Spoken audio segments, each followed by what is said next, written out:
अस्सलाम वालेकुम। Welcome to learning station.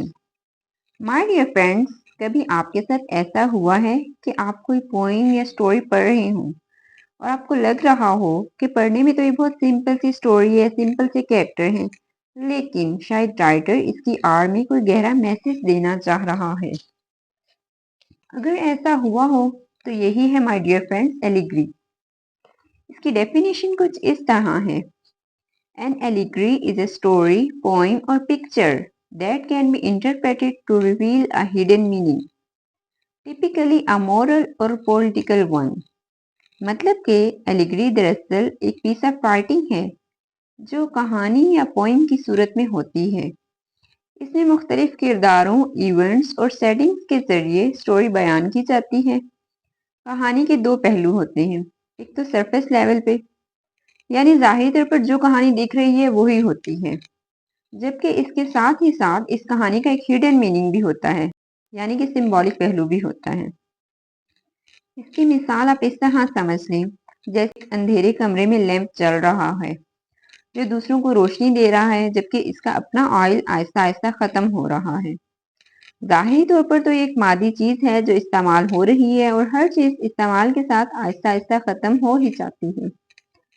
लेकिन अगर हम इसके हिडन मीनिंग में जाएं तो ये लैंप इस इंसान को जाहिर करता है जो दूसरों की खुशी के लिए, दूसरों में आसानियां बांटने के लिए खुद को कुर्बान कर देता है। लिटरेचर में एलिग्री की बहुत से एग्जाम्पल्स मिलती हैं। इसकी सबसे बेहतरीन एग्जाम्पल जोनाथन स्विफ्ट का नावल गुलिवर ट्रैवल है, जिसमें उसने अपने कैरेक्टर लेमुल गुलिवर की डिफरेंट लैंड्स में विजिट को दिखाया है। बज़ाहिर ये बहुत इंटरेस्टिंग और फनी स्टोरी है, जिसमें सबसे पहले लेमुल गुलिवर लिलीपुट को विजिट करता है, जहाँ पे बहुत ही छोटे छोटे लोग होते हैं लेकिन वो खुद को बहुत पावरफुल और इम्पोर्टेंट समझते हैं। एलिगोरिकली इस विजिट के जरिए दरअसल गुलिवर ने अपने मुल्क के सियासतदानों पर रोशनी डाली है, जिनकी अपनी कोई अहमियत नहीं होती और वह सिर्फ ताकत के भूखे होते हैं और छोटी छोटी सी बातों पर तूफान खड़ा कर देते हैं। गुलिवर का दूसरा विजिट बार्बिंग लेक की सरजमीन में होता है, जहां बहुत बड़े बड़े लोग होते हैं। इसके जरिए गुलिवर ने अपने मुल्क की पॉलिटिकल स्टेट को दिखाया है कि बज़ाहिर बहुत बड़े बड़े और शान शौकत रखने वाले बादशाह वजीर अंदर से खाली होते हैं।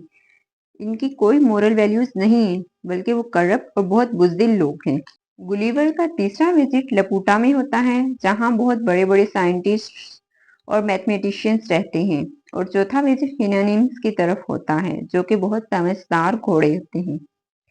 इन विजिट के जरिए स्विफ्ट ने दिखाया है कि इस मुल्क के साइंसदान और पढ़े लिखे लोग फजूल और इम्प्रैक्टिकल कामों में मसरूफ हैं, जिनका कोई मकसद नहीं है।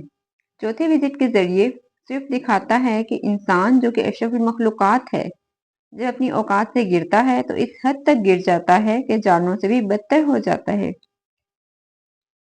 ये थी इस नावल की एलिगोरिकल वैल्यू। उम्मीद है आपको समझ आई होगी। मजीद फिगर ऑफ स्पीच और लिटरेरी डिवाइसेस को जानने के लिए इस वीडियो के डिस्क्रिप्शन बॉक्स में जाएं। Thank you very much.